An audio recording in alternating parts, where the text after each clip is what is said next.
Hola, me acabo de pegar una siesta bastante importante y como vais a ver ahora ya tenemos el taller muy avanzado. Ayer Francis trajo la mesa y las estanterías, ya las hemos colocado y hemos organizado un poquito el material que tenemos para hacer la serigrafía.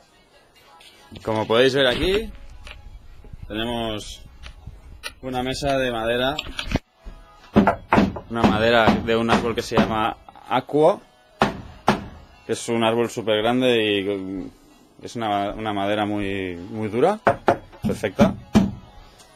La estantería con las pinturas que compramos en Honiara, los materiales, todo ya bien puesto aquí, como si esto fuera un taller profesional. Y aquí tenemos a Brother Walter, que está acabando de rematar un par de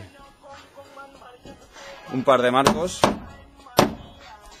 de los que hizo, de los que compró en Honiara, y ahora estamos poniendo un par de clavitos más para que no se muevan mucho porque bailaban un poco. Estamos aquí terminando el primer marco de serigrafía profesional de Village Level Science Studio. Walter está muy contento. Walter is very happy. Yes, I'm very happy. Because we are about to finish the first one. Yes? Okay, Yes. stop. Oh. No, don't stop. You don't stop. Wait, Walter. Yeah. Now we do the test. Spanish matches. Yes? Spanish matches. Focus here now. Look. Perfect. You see? Perfect. Yes. Okay. Hello. We are showing to everybody how we are going to fix the clamps for the frames for screen painting onto the table. Yes?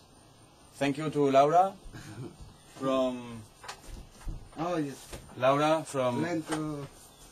Learn to Screen Paint. Thank you, Laura, for showing me a lot of the tricks for doing this and show it to Walter. Walter is very happy because everything is working good.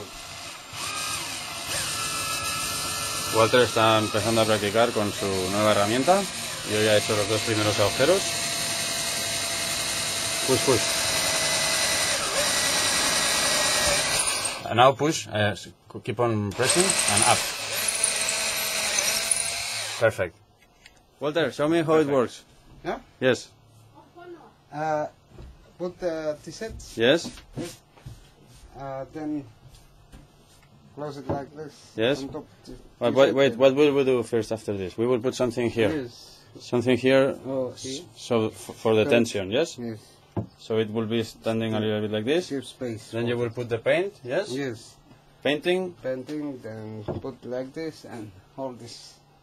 This one, squeeze. Squeezy. Yes.